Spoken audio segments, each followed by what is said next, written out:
앤서미 영어 프로그램을 활용한 영어 영재 프로젝트를 설명드리도록 하겠습니다.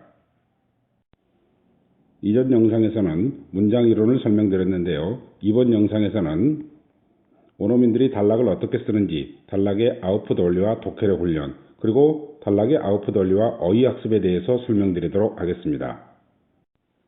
먼저 원어민들이 단락을 쓸 때 어떻게 단락을 쓰는지 그 아웃풋 원리와 그 아웃풋 원리에 입각해서 우리는 어떻게 독해력 훈련을 해야 되는지를 설명드리도록 하겠습니다. 단락 독해는 크게 세 단계의 과정을 거쳐서 진행이 됩니다. 첫 번째, 주제문을 파악하고, 두 번째, 주제문을 요약한 다음, 세 번째, 패러프레이징을 활용해서 예측 독해를 진행하게 됩니다. 왜 그런지 지금부터 살펴보도록 하겠습니다. 먼저 단락의 아웃풋 원리를 보겠습니다. 원어민들은 단락을 쓸 때 이 두 가지 논리 중에 하나를 사용하게 됩니다. 첫 번째 논리는 문장 이론에서도 살펴보았듯이 중요한 이야기를 앞에 쓰고 세부적이고 부차적인 내용은 뒤에 쓰는 방식입니다. 이 논리가 단락 맨 앞에 등장하게 되면 제너럴한 문장과 스페시픽한 문장은 같은 얘기가 되겠죠. 그리고 당연히 제너럴한 이야기가 주제문이 되겠습니다. 두 번째 논리는 올드한 정보, 즉 모두 알고 있는 정보를 앞장세우고 새로운 이야기, 즉 필자가 하고자 하는 주장을 뒤에 쓰는 방식입니다. 이런 논리를 사용하는 이유는 이야기를 극적으로 대비시켜서 주장을 설득력 있게 전개하기 위해서죠. 이 논리가 단락 맨 앞에 등장하게 되면 두 문장은 당연히 서로 다른 얘기가 되는 겁니다. 그리고 뒤에 나오는 새로운 정보가 주제문이 되겠습니다. 그래서 단락의 주제문을 파악하는 요령은 처음 등장하는 두 문장의 내용을 비교해서 그 내용이 서로 같으면, 즉 제너럴 스페시픽의 논리가 적용되어 있으면 첫 번째 문장이 주제문이 되겠고요. 두 이야기가 다르면, 즉 올드 뉴의 논리가 적용되어 있으면 두 번째 문장이 주제문이 되는 겁니다. 이렇게 주제문을 파악하게 되면 독해의 두 번째 단계는 주제를 요약하는 것입니다. 요약은 A는 B이다 또는 A는 B하다의 형식으로 하게 되는데, 요약하는 방법은 이 글이 무엇에 관한 이야기인지를 파악해서 A를 정하고 이 얘기를 필자가 왜 하는지를 파악해서 B로 요약하면 되겠습니다. 흔히 학생들이 이런 얘기를 많이 하죠. 주제문도 파악하고 해석도 할 수 있는데 무슨 얘기인지 모르겠어요. 또는 해설지에 우리말을 봐도 무슨 말인지 모르겠어요. 이런 말을 많이 하는데 그 이유는 글을 요약하는 훈련이 되지 않았기 때문에 그렇습니다. 다시 말해서 해석은 독해력이 아닙니다. 해석한 문장을 요약할 수 있어야 독해력이 있다고 말할 수 있는 거죠. 주제문을 요약할 때는 처음 등장하는 두 문장의 내용을 묶어서 요약합니다. 예를 들어서 첫 문장이 주제문일 경우에 주제문에는 포괄적인 얘기가 나오기 때문에 학생들이 무슨 얘기인지 금방 이해가 되지 않습니다. 그래서 다음에 나오는 보충문을 읽고서 주제를 구체화시킨 다음에 요약을 하는 것입니다. 그리고 두 번째 문장이 주제문이라면 첫 문장에는 다 아는 얘기가 나오고 주제문에는 반대의 얘기가 나오기 때문에 주제를 정확하게 파악할 수 있는 것이죠. 만약 두 문장을 읽어도 주제가 이해가 되지 않을 경우에는 당연히 그 다음 보충문을 읽어서 주제를 구체화하는 작업이 필요하겠죠. 주제가 요약되면 나머지 문장들은 패러프레이징을 활용한 예측 독해를 해야 됩니다. 단락은 한 가지 주제만 얘기하기 때문에 나머지 문장들은 A는 B이다라는 주제가 다른 표현으로 반복되어 등장하게 됩니다. 그래서 예측 독해가 가능한 것이죠. 그러면 지금까지 설명드린 3단계 독해 플로우를 실제 단락 독해를 해가면서 살펴보도록 하겠습니다. 독해를 효율적으로 하기 위해서는 단락의 처음 두 문장을 주제문 파악 구간이라고 설정하고 주제문 파악과 요약을 하는 겁니다. 그리고 나머지 문장들을 묶어서 속독 구간으로 설정을 하고 패러프레이징을 활용한 예측 독해를 진행하면 되겠습니다. 주제문을 파악하는 요령은 처음 등장하는 두 문장의 내용을 비교해서 같으면 첫 번째 문장이 주제문, 다르면 두 번째 문장이 주제문이라고 그랬죠. 이 두 문장의 내용을 읽어보면 내용이 같네요. 그래서 첫 번째 문장이 주제문이 되겠습니다. 그런데 주제문은 포괄적인 내용을 가지고 있기 때문에 요약이 어렵다고 그랬죠. 그래서 보충문의 내용을 참고해서 주제문을 구체화한 다음에 요약을 해주면 되겠습니다. 그래서 이 주제를 요약하면 창의성은 주변의 도움이 필요하다, 이렇게 요약이 되겠습니다. 주제문을 파악해서 요약하게 되면 이제 마지막 단계로서 속독 구간을 읽어야 됩니다. 속독 구간을 읽는 방법은 두 가지가 있는데요. 첫 번째, 일반적인 글 읽기. 우리가 시험이 목적이 아니라 일반적인 글을 읽는다면 어떻게 읽어야 되겠어요? 만약 어떤 필자가 뭔가를 주장하면 우리가 그 필자의 주장에 동의할지 안 할지를 결정을 하는 거죠. 자, 그러기 위해서는 어때요? 그 사람이 설명하는 내용이나 예를 들은 내용 이런 것들을 상세히 읽어야 되겠죠. 그래서 이걸 읽고서 이 정도 이야기라면 이 사람 말이 맞네 이렇게 이제 판단하는 것이 일반적인 글 읽기가 되겠습니다. 하지만 수능 문제에서 글 읽기는 전혀 다릅니다. 자, 시험 문제 글 읽기는요, 이 필자의 의견에 독자가 동의하느냐 안 하느냐를 묻는 게 아니라 필자의 의견에 무조건 동의를 한다는 전제로 시험을 내는 거죠. 그래서 문제가 이 글에서 필자의 주장은, 이 글의 요지는, 이 글의 제목은 이렇게 나오잖아요. 그러니까 필자의 의견에 무조건 동의를 해야 되는 겁니다. 따라서 주제만 이해하면 되지 상세한 그런 보충 설명이라든가 예시를 읽어가지고 이러니까 이 사람 말이 맞네 이런 것을 판단할 필요가 전혀 없다는 이야기입니다. 그래서 어떤 학생들은 만약에 이 글의 주제는, 이 글의 제목은 이런 게 나오면 어때요? 일반적인 글 읽기하고 혼동해서 자기의 의견으로 답을 고르는 경향이 있잖아요. 그렇게 읽으면 안 된다는 뜻입니다. 자, 정리하면 시험 문제를 위한 글 읽기는 필자의 의견에 무조건 동의를 해야 된다. 그러니까 주제만 이해하면 된다. 이렇게 정리할 수가 있겠죠. 따라서 속독 구간에 나오는 보충문들은 어때요? 대략 주제하고 똑같은 이야기를 하는지 안 하는지만 비교하면 되는 겁니다. 글이라는 것은 앞에서 어떤 주제가 등장했다 하더라도 그 이야기를 다시 올드한 정보로 처리하면서 새로운 이야기, 즉 대전환이 벌어질 수도 있는 겁니다.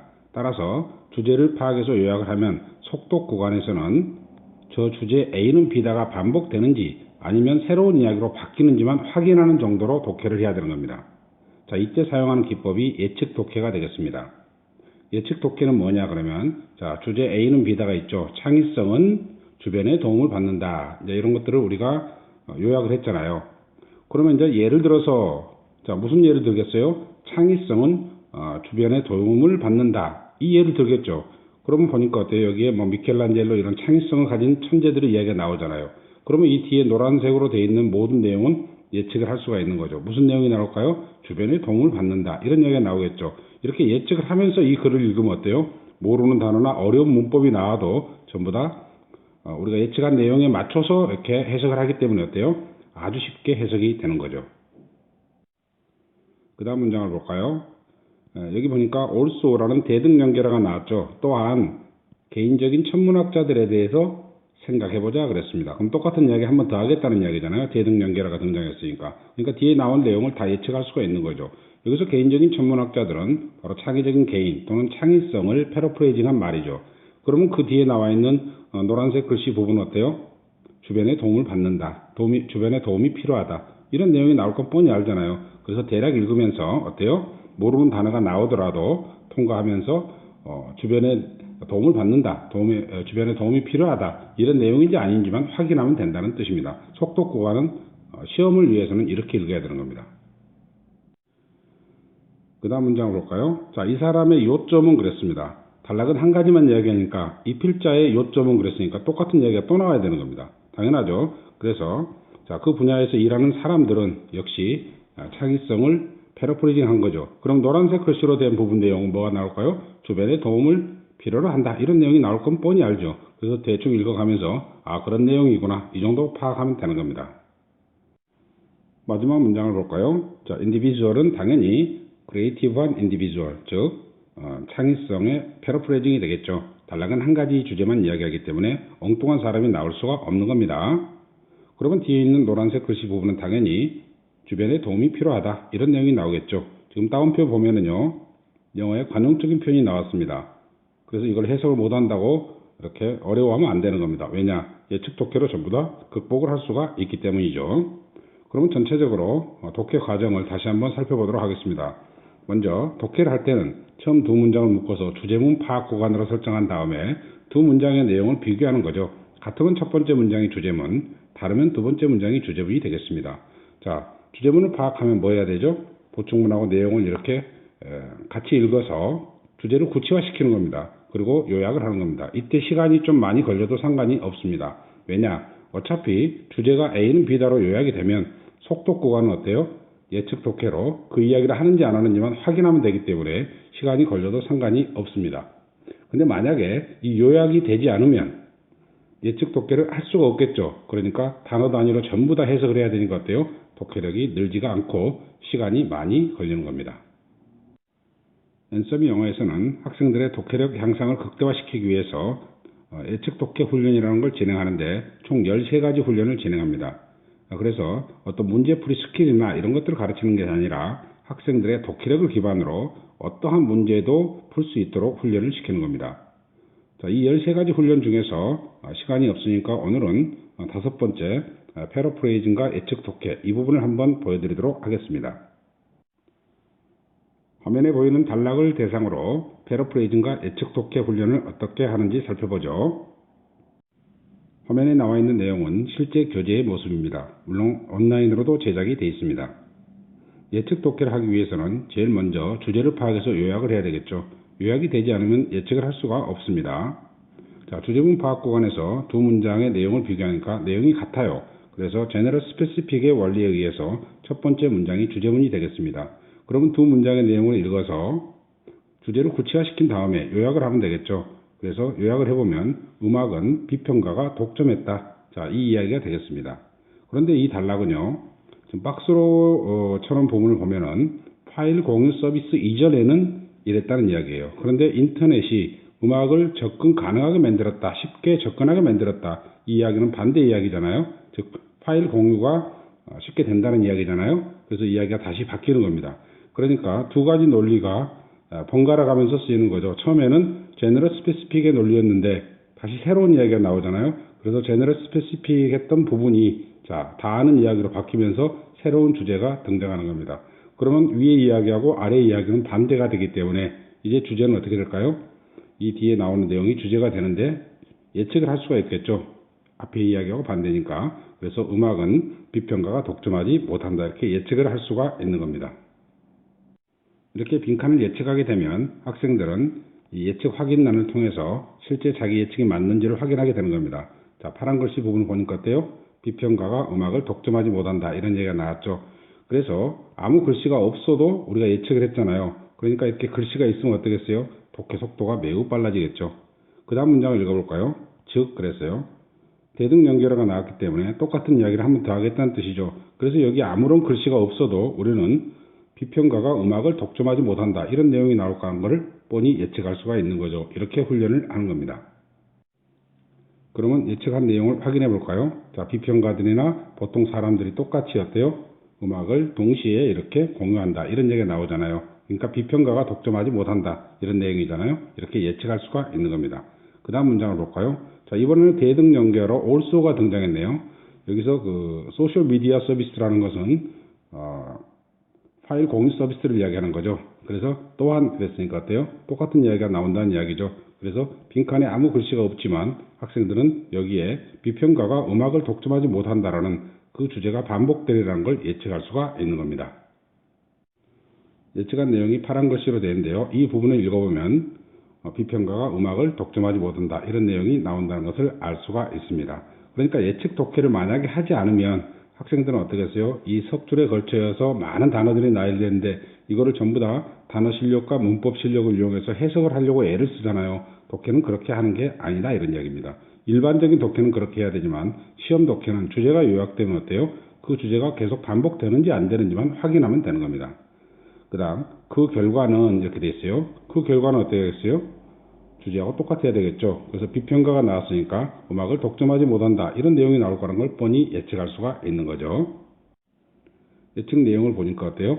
역시 우리가 예측한 대로 비평가가 음악을 독점하지 못한다는 내용이 패러프레이징으로 나와 있습니다. 이 문장도 마찬가지로 예측하지 않으면 어때요? 굉장히 길잖아요. 자, 이런 것들을 해석하는 데 어려움이 있겠죠. 그러나 예측 독해를 통해서 간단히 해결할 수가 있는 겁니다.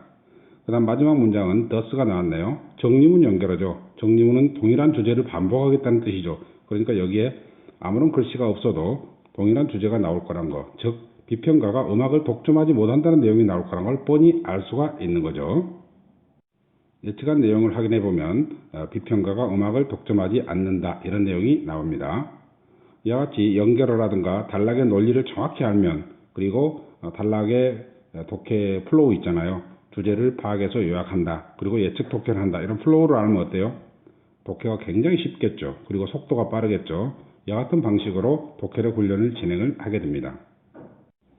단락 독해 훈련의 학습 순서는 교재가 총 3권이 있는데요. 먼저 개념편을 읽은 다음에 실전편을 읽으면 되겠습니다. 그런데 만약에 모의고사를 봤는데 자꾸 틀리는 문제가 있다. 즉 취약한 유형이 있으면 핵심 유형이라는 교재를 활용해서 취약한 부분을 해결하면 되겠습니다.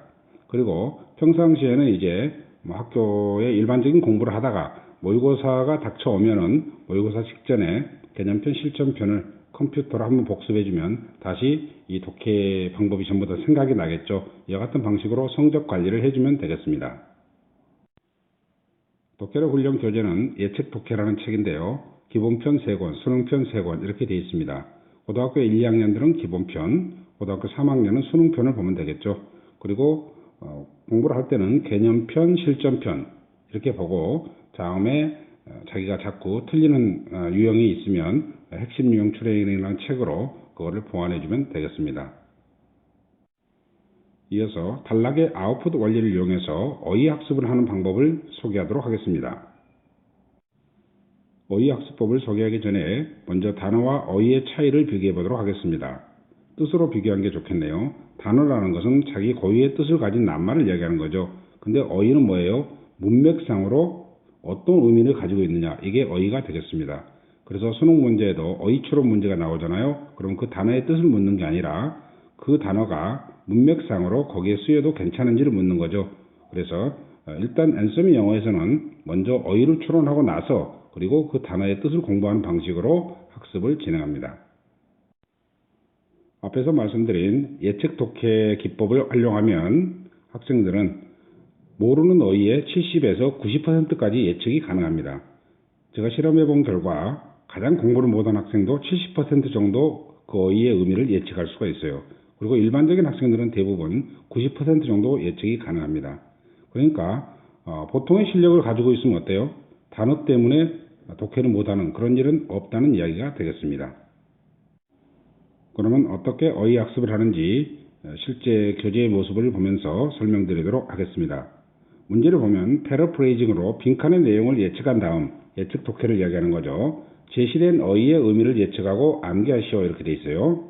자, 앞에서 우리가 공부했던 예측 독해 기법을 적용하면요. 제가 이렇게 빈칸으로 만들어 놓은 부분들은 무슨 내용이 올지를 전부 다 예측할 수가 있습니다. 그래서 이 경우에는 지금 긍정적인 내용이 나올 거다 이렇게 예측할 수가 있는 거예요.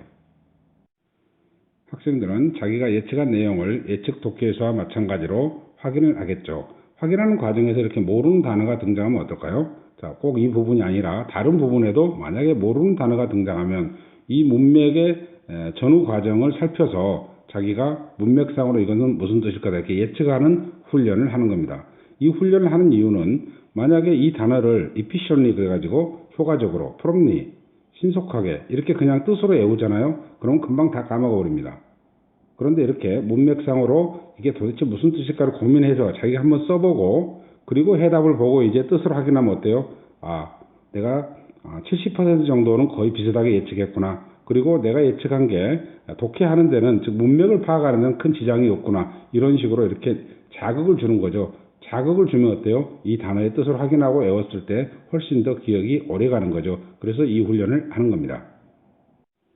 자, 이번에도 이 빈칸의 내용을 문맥상으로 봤을 때 뭐가 오겠느냐? 당연히 앞의 내용과 연결이 돼 있어요. 단락을 이렇게 펼쳐 놓은 겁니다. 그래서 충분히 예측할 수가 있는 겁니다. 그래서 만약에 효율성과 친절함이 온다 이렇게 예측이 되면요. 앞에서와 마찬가지로 학생들은 자기가 예측한 내용을 확인하고요. 즉 예측 독해를 하는 거죠. 그리고 만약에 그런 과정에서 어려운 단어들 또는 모르는 단어가 이렇게 등장을 하게 되면 전후 문맥을 통해서 이 단어들이 무슨 뜻인지를 예측해서 이렇게 써보는 겁니다. 그리고 또 해답을 보고 어때요? 뜻을 확인한 다음에 자기가 아까와 마찬가지로 문맥상으로는 내가 틀리지 않았구나. 그리고 이런 뜻이었구나. 이렇게 자극을 주면서 단어를 외우게 됩니다. 자, 이번에도 빈칸의 내용을 예측하면 이런 내용이 나오는데요. 역시 예측한 내용을 확인한 다음에 어휘를 예측하면 되겠죠. 그러면 이러한 학습법의 장점을 정리해 보도록 하겠습니다. 첫 번째, 앞에서도 말씀드렸듯이 실제 시험에서 모르는 어휘를 대부분 예측할 수가 있습니다. 90%까지 예측이 가능하다고 그랬죠. 그래서 단어 때문에 공포감에 이렇게 사로잡히는 일은 없다 이런 얘기입니다. 두 번째는 어휘 예측을 하는 과정에서 뇌에 강한 자극을 주게 되죠. 그래서 이 단어를 암기하면 잘 잊어버리지가 않게 됩니다. 세 번째, 단락의 내용이 있죠. 스토리가 있죠. 그 단락의 내용과 어휘를 매칭을 시킴으로써 장기 기억이 가능한 겁니다. 그 다음 마지막으로 글의 단서, 즉 주제나 소재를 제시해주면 아이들이 어때요? 그 단어의 뜻이 전부 다 생각나게끔 인출훈련, 즉 테스트를 진행할 수가 있는 겁니다. 화면의 내용은 암기했던 단어들을 테스트하는 과정인데요. 문제를 보면 제시된 글의 단서를 바탕으로 이렇게 글의 단서가 제시되고 있죠. 단락의 내용을 생각하면서 단어의 의미를 쓰시오. 글의 단서를 이제 2개씩 다 이렇게 제시해 내놨는데 단서를 보면 전화 서비스는 효율성뿐만 아니라 직원의 친절함도 필요하다. 그 다음에 요 하나의 단서 가지고는 생각이 안 날 수도 있으니까요. 소비자는 전화 서비스가 기분 좋은 방식으로 제공되기를 원한다는 내용. 그러면 이제 어때요? 아까 아이들이 읽었던 그 단락의 내용이 스토리가 생각나겠죠. 그러면 이런 단어들이 어때요? 아, 이거는 효율적으로, 이거는 신속하게, 이거는 제공되다, 이거는 효율성 이런 식으로 모든 단어의 뜻이 이렇게 생각나게끔 인출 훈련을 하도록 테스트지가 만들어져 있다는 뜻입니다. 엔서비 영어의 단어학습은 예측 복화라는 책으로 진행하는데요. 중3이 2권, 고1이 3권, 고2가 3권, 그리고 고3은 수능까지 포함해서 4권으로 되어 있습니다. 그래서 학생의 수준에 따라서 이걸 선택해서 학습을 시키면 되겠습니다. 마지막으로 엔서비 영어 프로그램으로 공부한 학생들의 몇 가지 학습 사례를 소개하도록 하겠습니다. 첫 번째 학생은 초등학교 5학년 때 시작했는데 지금 현재 2년 3개월째 공부를 하고 있어요. 이 학생은 베이직부터 시작해서 어드밴스드까지 모두 완료했습니다. 어드밴스드까지 완료했다는 것은 영어 문법을 전부 다 마스터했다는 뜻입니다. 그리고 현재는 베이직 실전이라는 책을 모방 영작하고 있습니다. 실력은 영어 영재 수준인데 여기서 말하는 영어 영재는요, 영어의 4대 영역이 고르게 이렇게 실력이 갖춰졌다는 뜻인데 대략 성적으로 환산을 하면 전교 5등 이내 이 정도로 생각하면 되겠습니다. 이 학생은 초등학교 6학년 때 왔는데 다른 데서 공부를 많이 했다고 그래서 베이직을 하지 않고 바로 어드밴스드로 들어갔습니다. 그리고 3개월 만에 어드밴스드를 모두 완료하고 그 당시에는 베이직 실전이라는 책이 없었기 때문에 예측 복화 중3을 가지고 모방 영작을 했는데 대략 6개월 정도의 모방 영작까지 완벽하게 하는 걸 봤어요. 그리고 영어 실력은 제가 자신있게 영어 영재라고 말할 수 있는 수준에 도달했습니다. 세 번째 학생은 중학교 1학년 때 왔는데요. 이 학생도 상당히 공부를 잘하는 학생이었어요. 그래서 학원에서 6개월 정도 제가 훈련을 시켰습니다. 어드밴스드 교재를 다 맞춰줬어요. 그리고 이제 이사를 다른 도시로 갔는데 3년 동안 그 뒤로 계속해서 원격으로 관리를 했습니다. 그러니까 수업을 하는 건 아니고요. 온라인 프로그램을 이용해서 제가 책만 보내주고 제가 지시한 대로 아이가 착하니까요. 제가 지시한 대로 이렇게 공부를 한 학생인데 예측 독해 기본 수능 다 마치고요. 예측 복화도 고3까지 전부 다 완료를 했습니다. 지금 현재는 고등학교 1학년인데요. 내신이나 모의고사 올 1등급이고 거의 전교 1, 2등 수준으로 다른 과목도 성적이 나오고 있습니다. 네 번째 학생은요. 중학교 3학년 때 왔는데 3월 달에 왔어요. 그리고 대략 1년 6개월 정도 공부를 했습니다. 당연히 어드밴스드로 시작이 됐고요. 그리고 이 학생은 굉장히 열심히 공부를 해서 예측 독해 기본편, 수능편을 다 마치고 앞에 세 번째 학생과 마찬가지로 예측 복화 고3까지 다 마쳤습니다. 지금은 당연히 고등학교 1학년이죠. 그리고 내신 모의고사 모두 올 1등급이고 전교 1등을 하고 있습니다. 다섯 번째 이 학생은 네 번째 학생의 친구인데요. 3월 달에 같이 상담을 왔었는데 네 번째 학생만 등록하고 얘는 뭐 과외를 한다고 해서 안 왔었는데 그 친구한테 이야기를 듣고 다시 중학교 3학년 이제 여름방학 때 한 5개월 뒤에 온 거죠. 그래서 이 학생은 이제 마음이 급하니까 1년 동안에 그 앞에 학생이 했던 공부를 전부 다 끝내야 되잖아요. 그래서 자기가 숙제를 내주면 얼마든지 할 테니까 수업 양을 2배로 늘려서 자기를 시켜달라 이렇게 해가지고 했는데 역시 어드밴스드하고 예측 독해, 예측 복화를 전부 다 끝냈고 얘는 지금 모의고사 내신은 당연히 1등급이고요. 그리고 전교에서 한 2등, 3등 정도 하는 것 같아요. 외고 다니는데 마지막으로 이 학생은 고등학교 1학년 여름방학 때 왔습니다. 고등학생들이 학원에 오게 되면 골치 아프죠. 왜냐하면 자기의 기존의 그런 문법 지식이라든가 독해 방식이 있기 때문에 교정하기가 굉장히 어렵죠. 그런데 이 학생은 왔을 때 모의고사가 3, 4등급, 67점 정도 됐던 것 같아요. 그런데 이제 희망하는 대학은 경희대 천문학과를 가고 싶어요. 그래서 성적을 거의 영어 내신이나 모의고사를 1등급으로 올려야 되는데 이런 학생이 왔어요. 그래서 제가 그 고등학생들 경우에는 반드시 이걸 물어봅니다. 시키는 대로 하겠느냐. 만약에 그러면은 여기서 가르쳐주고 그렇지 않으면은 받지 않겠다 이렇게. 근데 이 학생은 착해가지고 시키는 대로 할게요 이렇게 해가지고 어드밴스드, 예측 독해, 예측 복화를 전부 다 끝냈는데 마지막에는 전부 다 올 1등급이 나왔고요. 그리고 이 학생은 엄청 열심히 공부해가지고 시험 공부할 때 우리가 그 모방 영작을 하잖아요. 한 페이지 단위로 해석한 다음에 3번 쓰고 다시 해석지를 영작하는 방식으로 시험 대비를 하는데 얘는 해석만 하고 쓰지 않아도 바로 해석지를 전부 다 영작을 할 수가 있는 실력으로 향상이 됐습니다.